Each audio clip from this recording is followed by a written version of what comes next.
worth trillions of dollars.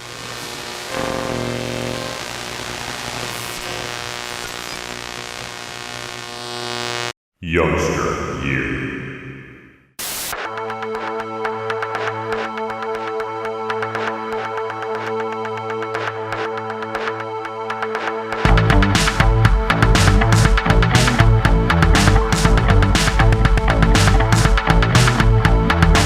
Welcome back to another interview on Youngster Year. I had the privilege recently of speaking with Drew and Nick from the Chicago band Deeper.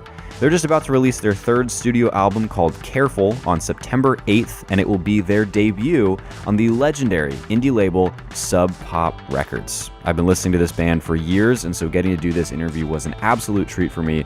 They were a joy to speak with and had so many good things to say, but don't take it from me. Well, do take it from me, because I want you to trust me and everything, but listen to this, and it'll help you build that trust.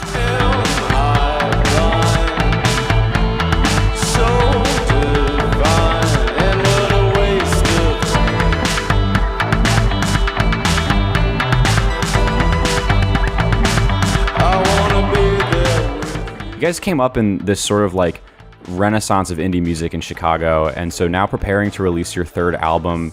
You've been around long enough to kind of see the scene change and take shape. So is there anything that like immediately comes to mind as being different now than it was when you were like first starting out? Yeah. I mean, one thing that was different was how you like found out about shows. Like a big thing for us when we were like in our early 20s was Facebook events. And like that's how I could like actually know if like somebody was coming to like our show or like a DIY event, it was like go on that and like invite all your friends. And like that was kind of like how like show posting went. And I remember like when that kind of like everybody kind of got off Facebook, that definitely changed the way that you like could hear about DIY shows a little differently. I know that sounds really funny, but it really was like a big deal. Like that's how I knew what to do on the weekends was like who's going to what, and you could see that, and people were pretty good about like whether or not they'd say yes. So I feel like that's not really a thing anymore. And just like the overall like amount of spaces that you could play in, there was a lot more legitimate like DIY spaces when we were coming up. Yeah, it also, it's gonna make me sound like old, but I almost feel like we're like at the tail end of this like wave of bands that kind of like came up, between Twin Peaks and Knee High and Whitney and Divino Nino and so many in Slow Pulp now, even though they're kind of like a late add to Chicago scene, plus so many more. It's really cool, but it definitely feels like we're kind of coming up at the tail end of a lot of our peers, which is nice still. So yeah. And you mentioned like your peers. I know I've like read before about sort of the way that you guys saw a sense of community in music when you were kind of first starting out. You could kind of see what friends of yours were maybe doing who are maybe further along a little bit and kind of either replicate it or choose to do it a little bit differently. Would you say that's still a practice for you guys? It is and it isn't. I mean, I think a lot of people that maybe we were playing with at that time, so a lot of them aren't bands anymore.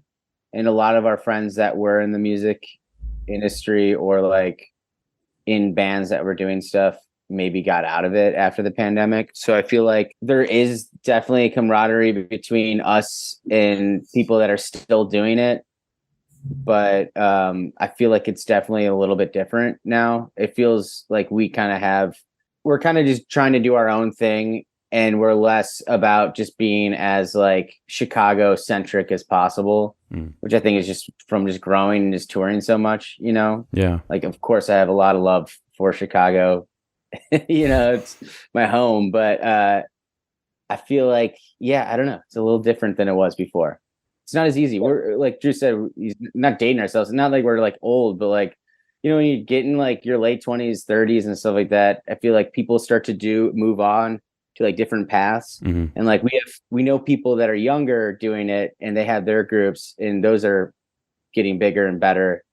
And I feel like that's kind of like the new that every Chicago scene like passes down the torch a little bit to the next generation, especially as far as like DIY culture.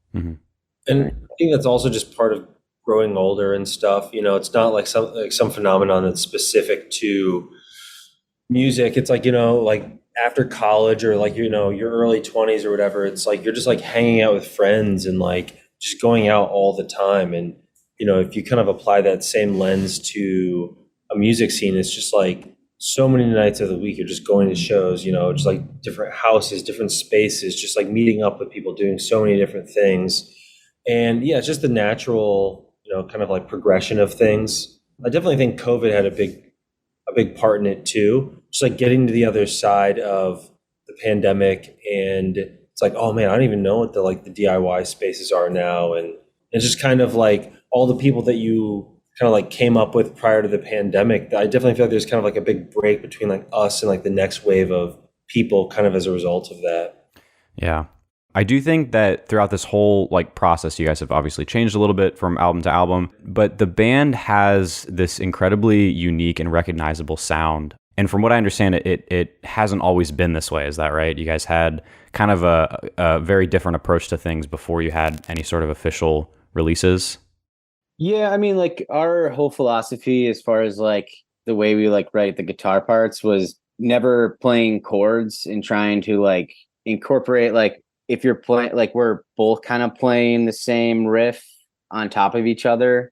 It's not like something we really came up with or anything like that, but like kind of like the band the women approach guitars, that was kind of like our focus. Like we want to be able to rip like them, and we just try to do it the only way we knew how to. Mm-hmm. And I think that kind of came off a little more melodic. I don't know. I feel like our guitars are pretty, you know. So we just kind of try to do that kind of shit. A lot of the earlier stuff was like me and Mike, our old guitar player, like just basically playing off of each other and just trying to drone like one note. And then like Drew in the early days was like playing bass. And so he would kind of like move the melody. We were all kind of moving the melody at the same time, but like letting the bass do more work for some songs than like in past people would be like chugging guitar chords. I don't know. It's not something that we've ever really wanted to do. Okay. Though we do it sometimes, I guess now. Yeah.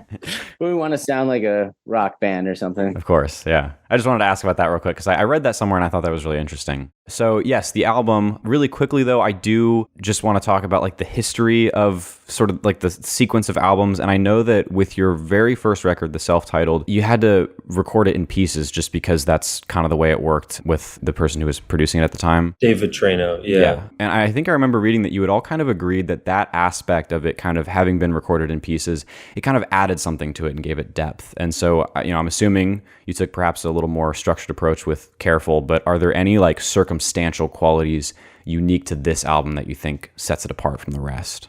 Well, I think, you know, something that is kind of similar to the self-titled, I didn't really think about it until you kind of framed it up like that, but it's like, to your point, when we recorded the self-titled, it was like, okay, we have 2 songs, so let's just record those, and then when we have 2 more songs, we'll get Dave and we'll record those. And so like the sounds on the self-titled, I think, are like pretty varied, because you can kind of hear this like, you know, moment when we were just like really influenced by more like dreamy elements or like, you know, punkier elements and things like that.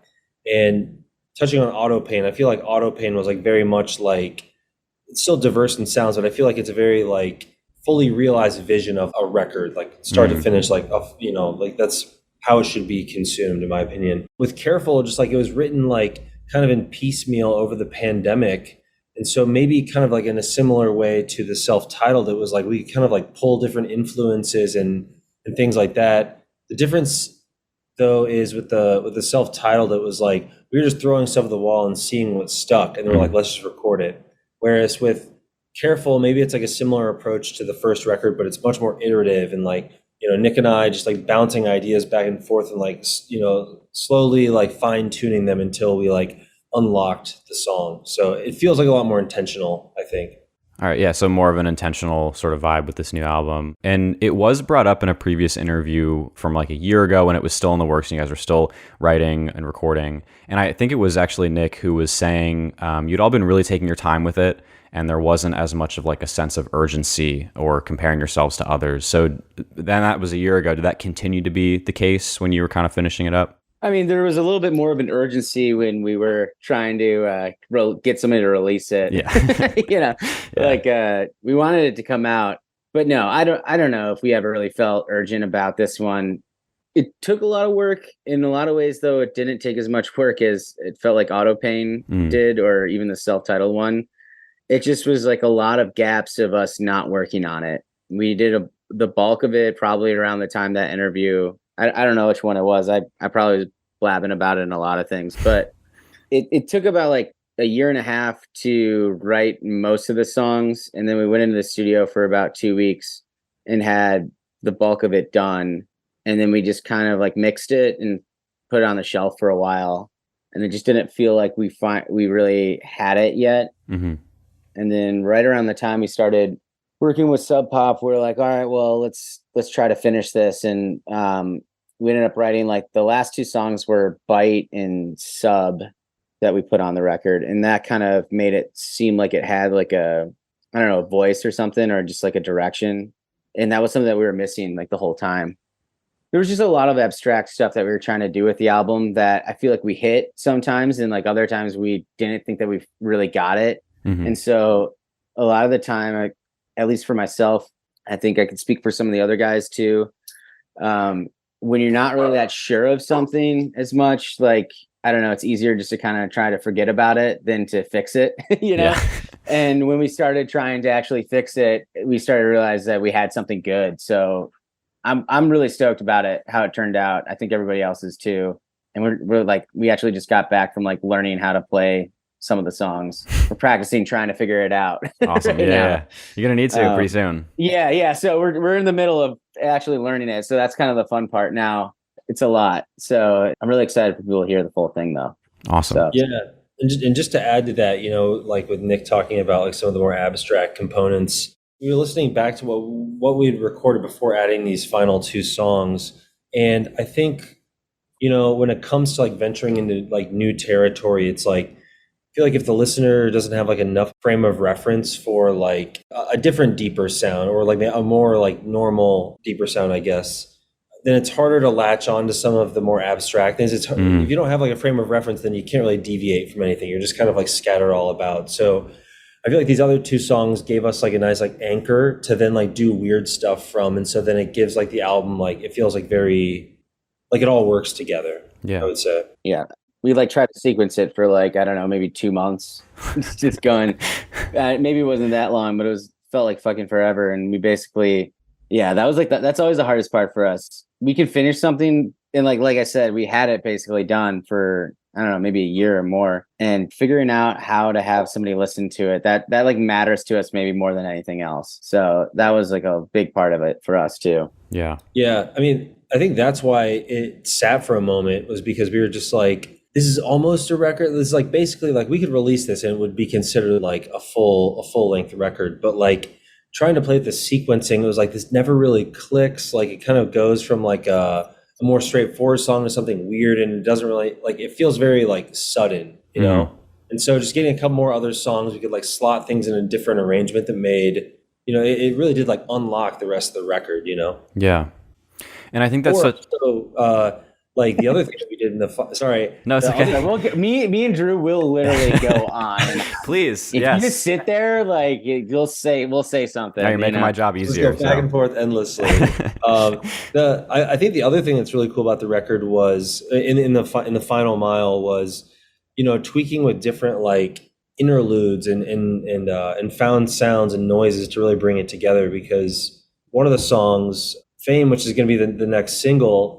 When Nick got back from his honeymoon, he had this like cool found sound. We're like, oh, let's like try and like figure out how we can like put this into the song.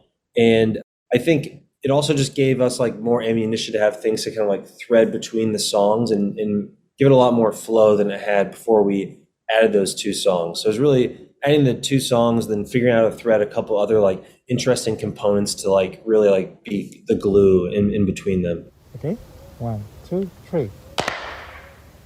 Now let's make several claps with a little pause. Okay? 1, 2, 3.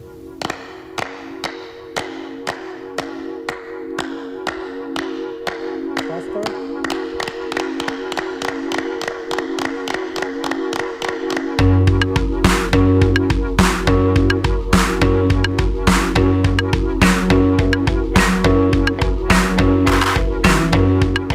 I think that's honestly such a common thing about having something sit for a long time before finally being ready or being able to put it out is just such a common thing that happens that maybe isn't talked about or thought about so much. But you guys had, sounds like kind of a unique circumstance in this case when you have those last 2 songs that you added. And so I know when something comes out like a year after it's finished, it kind of feels old already at that point. But I think that kind of sounds like a unique thing that you guys went through. And does it feel a little more like current to you?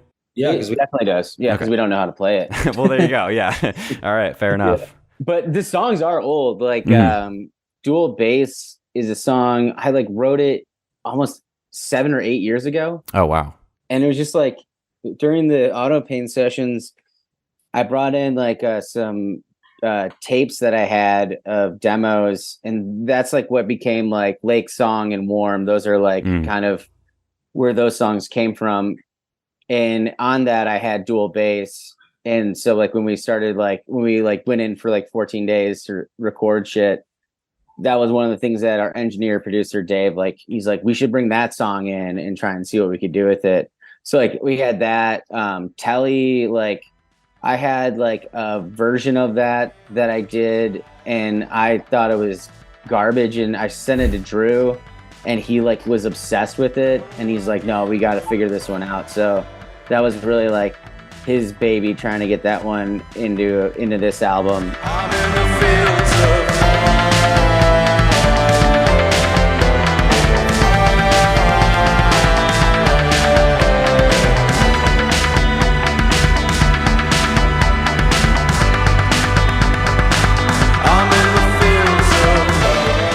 So it's funny, like that shit just was like almost it, so the record I think is a good like reference for the record is it's a lot of self-reflection from our point of view and hopefully the listeners' point of view and themselves.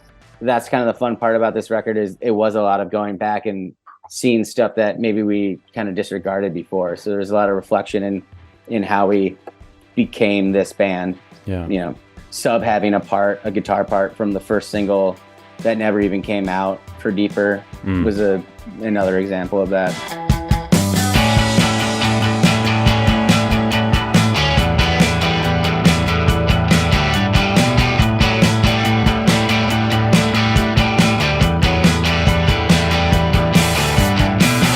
I think also the record was finished by the time we actually signed with Sub Pop.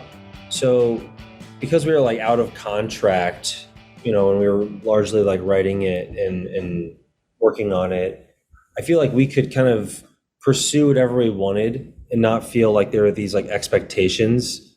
Like, honestly, I'm kind of relieved that we signed with Sub Pop after it was done, because it's like, I think that's like kind of like as an artist of any sort, it's like, you don't want to feel like when expectations are like imposed upon you, like it can kind of like change the way that you think about things. It's like, oh, like, you know, maybe we'll like pop off from this. So maybe we should try and make something that's more accessible or something like that.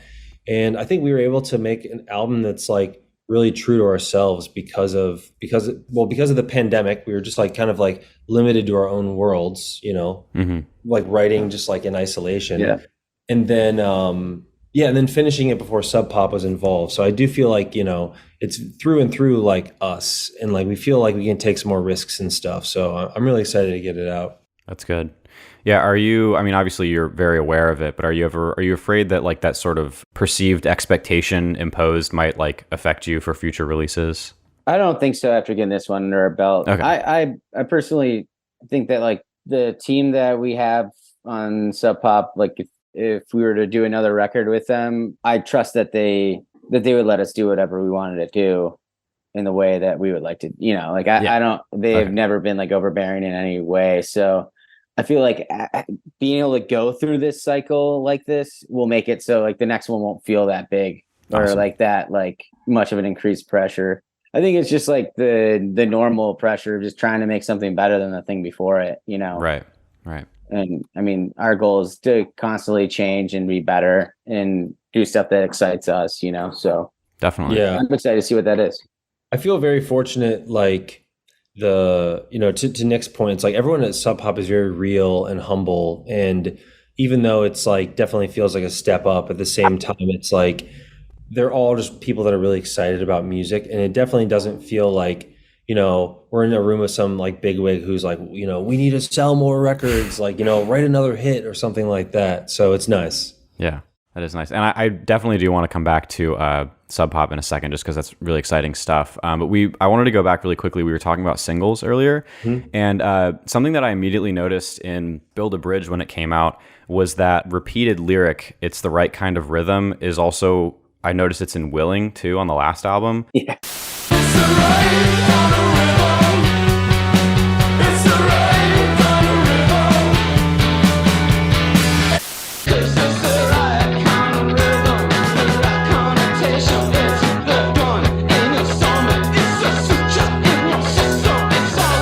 Was any of that like intentional, or like is that some kind of like, just motif you wanted to explore further, just something that sounds cool? It is and it isn't. I mean, a lot of the way that I write lyrics are just kind of like subconscious words. Like I like to like just like I'll have like the music and I'll do like a first pass kind of just off the top of my head. And if like something like hits, I write it down and I just keep going until like I have the full thing. A lot of the record does have a lot of callbacks, and like I feel like our whole thing is we want to create like a deeper world, so when the listener is listening to it, they feel like they're engulfed in it and like want to listen to everything we're doing. Yeah.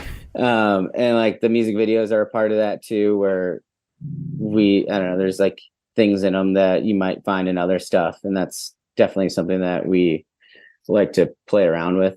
Okay. Yeah, I'm like, man, Jack, if you caught that, then like once you hear the whole record, you're gonna be hearing like all sorts of like callbacks and Easter eggs. I don't want to give it away, but like, yeah, I guess, yeah, that's kind of what we like. We do that on purpose. Yeah, I don't know. Yeah, no, that's awesome. I'm just even more looking forward to it now. So that's cool. I like that idea of creating kind of a world or a universe or something. That's cool. Because like I mentioned earlier, it's you've obviously just listening to these singles, and then I listened back to the first album recently before this, and it is so clearly the same band, but there's also a very clear like evolution. Good to hear that. Good. Okay. Yeah, I'm glad. I feel like that's what drives me insane about our music, is that I feel like it all sounds different, and then when we have the record, trying to put it together in a way that makes it sound like to us that it is the same record. Like that's probably our biggest problem when we're problem that we're trying to solve when we're finished with the recording process, and just trying to figure out how to like make the album sound like an album. Because I feel like that's something that people don't really think about. It's like, it's a collection of songs, yeah, but like there's like, how do you like put those songs together, and like is there a story or is it just a vibe? I think that like we kind of try to do both. I mean, there's a conversation happening in all the deeper songs that are all supposed to be tied together. Yeah. I think that's important in trying to write like an album. Yeah. So like, I think something else, coming back to what Nick was saying, like the deeper world, and even, just some stuff he was just saying, I think, writing the record, just kind of thinking about like, creating an identity for the band, and like leaning more into that, and thinking of some of the elements that like we had a lot of fun with around Auto Pain. The self-titled, I think it was really ourselves figuring things out. And I feel like we started coming to our own to have an identity on Auto Pain, and thinking about like the cool stuff from like some of the videos that we did to the graphic design and things like that. We're like, how can we make this like world that, people can come into and be like, I want to just like, go further into it. Mm-hmm. And I also think just like less to like stick out as a band, but I think like I think of some of my favorite bands, and they have like firmer, like tangible identities. You think of like, so many different bands that come up in every era, and there are a lot of bands that are kind of similar to one another, but then like just certain ones stick out to you for one reason or another. It's like, it's almost like cliche to bring up like Wilco or something, being from Chicago, but it's like there were so many alt country bands that were coming up, and then they kind of like really crafted their own identity that just like to deviate from that a little. And I think that's what really set them apart. So I think that's what we're trying to do,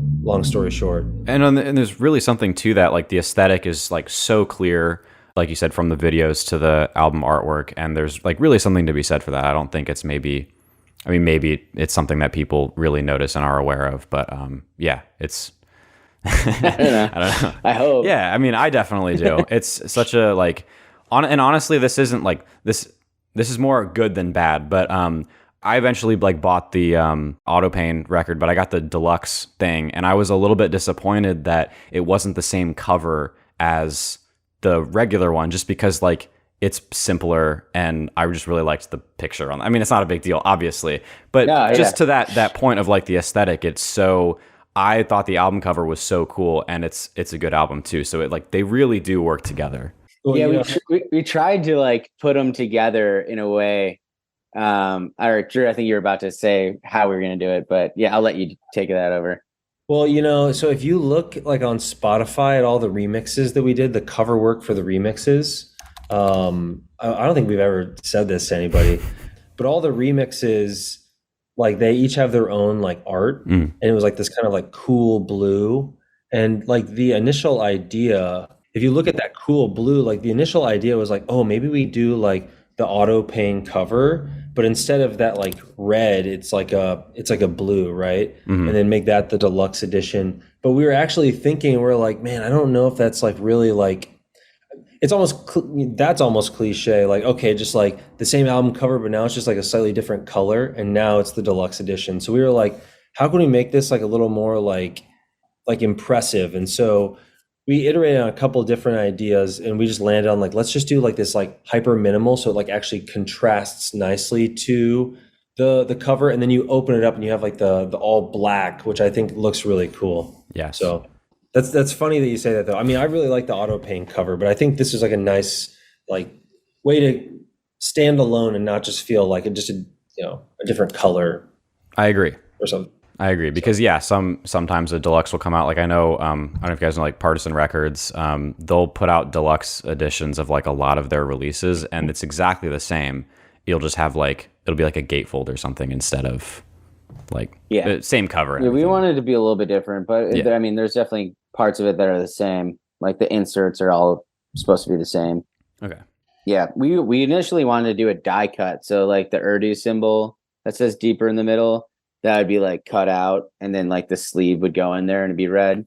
But it costs cashola. Yeah. It looks good. Been so sick. Yeah. If it was just laser cut on there and then you slide it in and then the red pops through. But yeah. One day. Put that in the back pocket. Yeah, no, we got all these in the back pocket. Yeah. That'll be the next deluxe edition once we we were fucking rich, man. Yeah, we're just gonna put out records for us, that are all the versions we wanted to do. Yeah. We were talking about Sub Pop earlier, and I definitely wanted to come back to that. Careful is your Sub Pop debut, legendary label. How did that feel when it like became official? Definitely validating.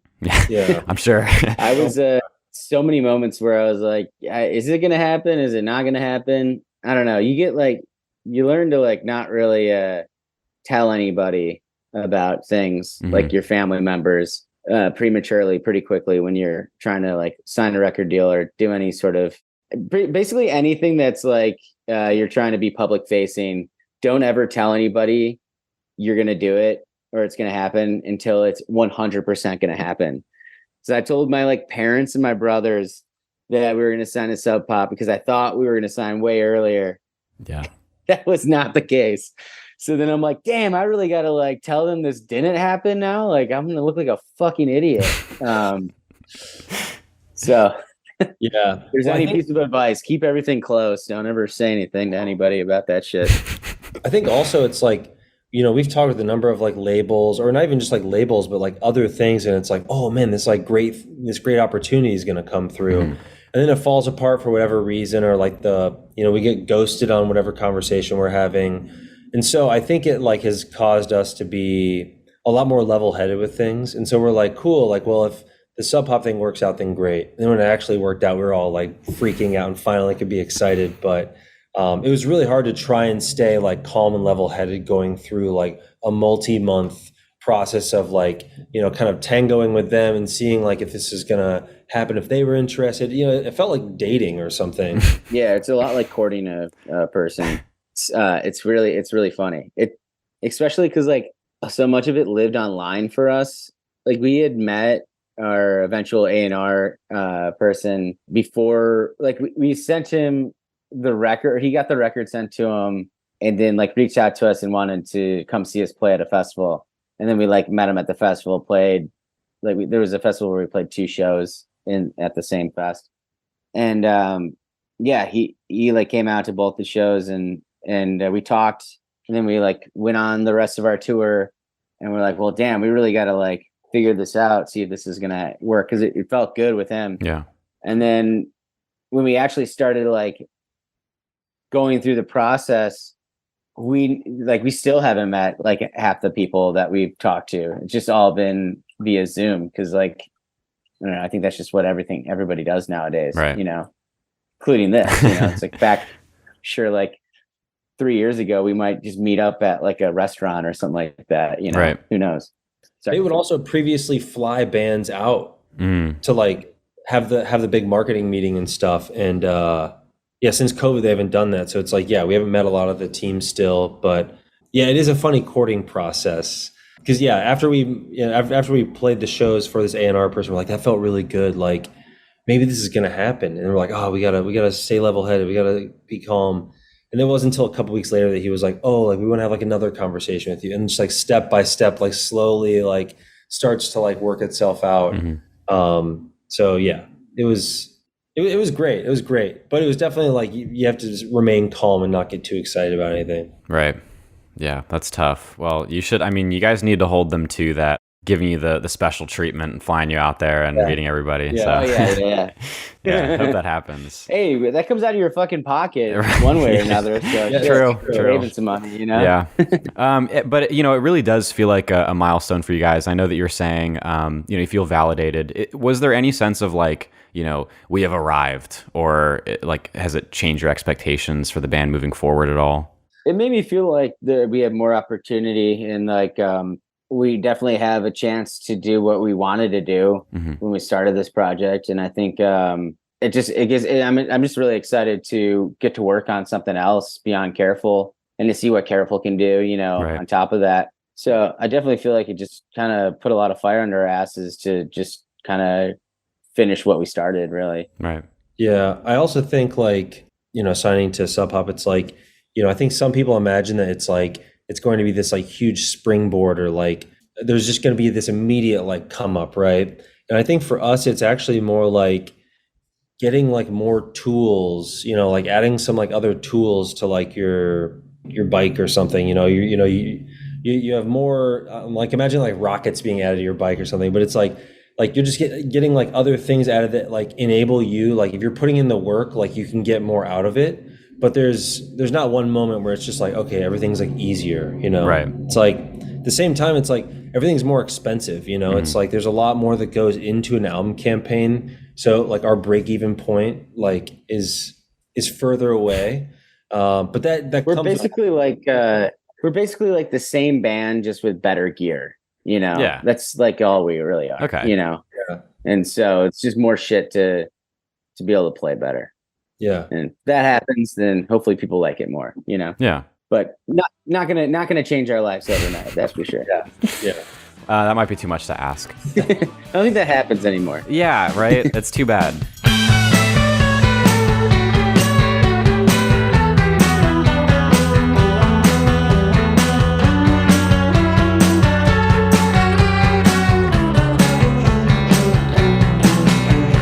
So you guys mentioned like just at the end there really briefly when like the A&R person was coming out to like a couple shows that you guys played at a festival. It got me thinking of touring.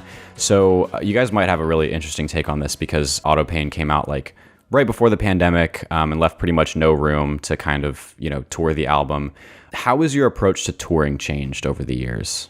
It's honestly pretty similar to how it was before. Okay. We just like are smarter about, I don't know, being healthier on the road. We don't really stay with people as much anymore. We try to stay in like a motel or like something like that, just because I guess that is not necessarily because of COVID, but like one thing that's like, you know, kind of keeping the band in its own little bubble, you know, like got our little NBA bubble with this band. So sorry, the other guys are doing a basketball podcast right now, so I just had to put that in, you know. So, yeah, I don't know. I feel like that's definitely something, just because we've gotten, you know, one funny part about touring is like everybody in the beginning of the band's life figures out who they know in every city, and those are the cities you try and play in typically, or that's how we started.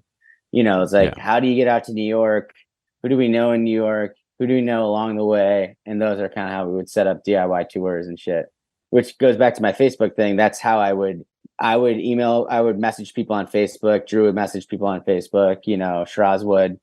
And that's how we would kind of create our tours. And so like when you do that, you like really lean on your friends to stay with them, and like there comes a point where you're touring so often that every time you hit that person up, it's just to stay at their house, and basically you start feeling like you're using your friends. So like that was something that we adopted once we could afford it. We're like, all right, we need to stay in a cheap hotel. I don't care if it's like we usually, we have to double up on beds. If we have to do that, we got to do that, and like that doesn't really matter. We do that all the time. And I'd rather spend that like $100 than save it annoying my friend again, So that, that's definitely been helpful. Also, man, it's funny when you're out Facebook, something I didn't think to mention earlier, but yeah, I remember like going on Facebook and finding someone in like Western Massachusetts or something. And it's like, oh, we have a mutual friend. So I'll add them and be like, oh, hey, we both know Jason. Like, we want to see about putting this show on. And they're like, oh, yeah, cool. Jason, cool. Yeah, we'll definitely put that on. And so it's like, just like not having Facebook where you could like where you were just kind of like vouched for by like the mutual friends that you had. Like that was a funny aspect to it too. But I also think like just us getting older, I think the earlier days of a band, it's not like a vacation, but it's like, this is an adventure, right? And now it's still an adventure, but it's also like, you have to remember it's like a marathon, not a sprint. And so it's like, if we're just staying with someone every night, everyone has like the best intentions, but when people host you, it's like they also want to like entertain you. Right. And when you're playing like Tulsa, they want you to entertain them, That's fucking annoying too, It goes both ways for sure, yeah. And it's like you're playing Tulsa, Oklahoma on like a Tuesday, and you're like, I want to play and go to sleep so we can just move on to the next place. And it's a lot easier to have like a clean, quiet hotel, be able to wind down and then like wake up, shower, and like continue on instead of like them wanting to take you to like breakfast and stuff. Again, like we still do that with friends and stuff, but it's like, it's a little bit easier when you're at this point to just like have like a safe, quiet space just to like crash and like keep moving on with the tour. Yeah. Yeah. No shit on Tulsa. Tulsa's awesome, but yeah, I don't really think there's any other real things that have changed. Just more or less the standards of like things at venues was always kind of different, especially during like the earlier parts of the pandemic, or like when we were able to like start touring. There was a lot more like you need to have like a mask on and stuff like that. Mm-hmm. And you need to like test, especially in like Europe. There was a lot of like having to test and stuff. But now it's pretty much the same as it was before. The only thing that's different that I can think of is we just got a tour van. Wow. And I think we got a van.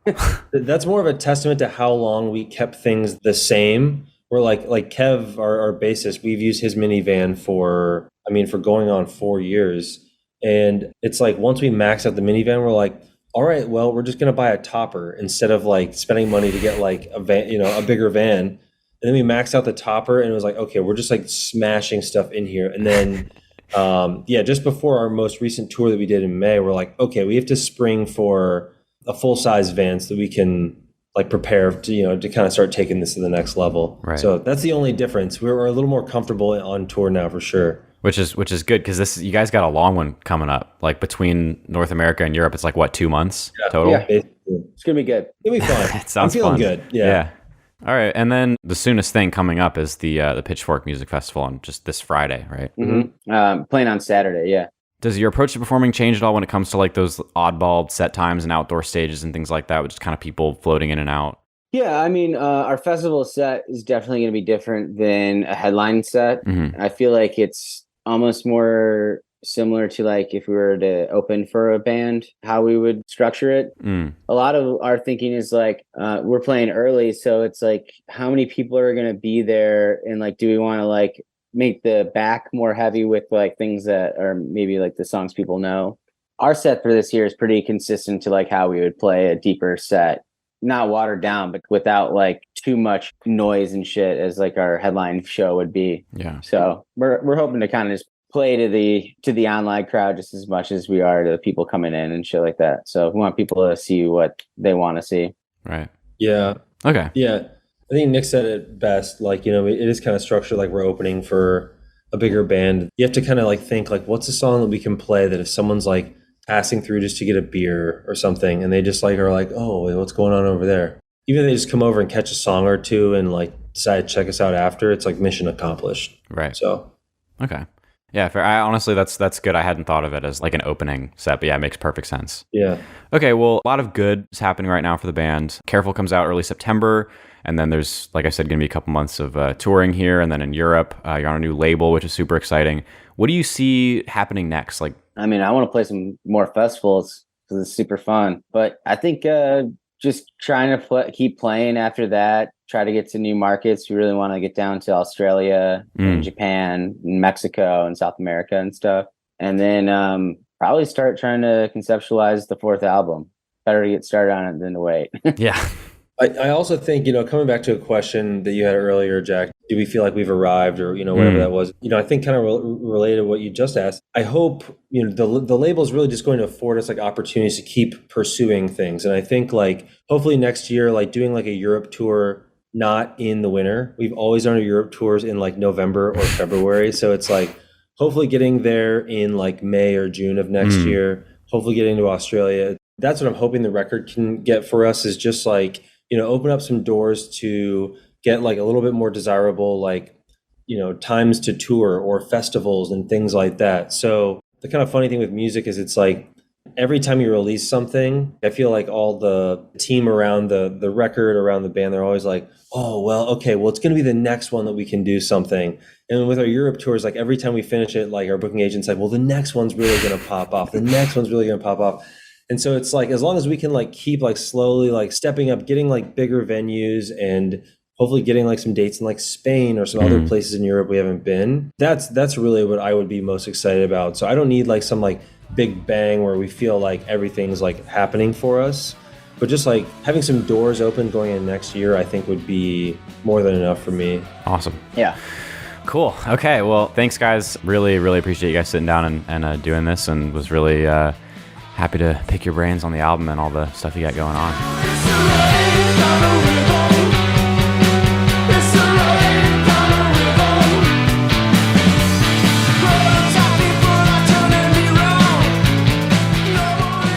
Hope you enjoyed that chat with Nick and Drew from Deeper. I think they make some seriously good music, and if you think so too, which obviously you do because it's objectively good, go see them out on tour this fall. They're going to be super busy, headlining full North American and EU tours. And once again, check out that new album. It's called Careful, and it's out September 8th on Sub Pop Records. Thank you so much for listening, and I hope you're looking forward to the next one.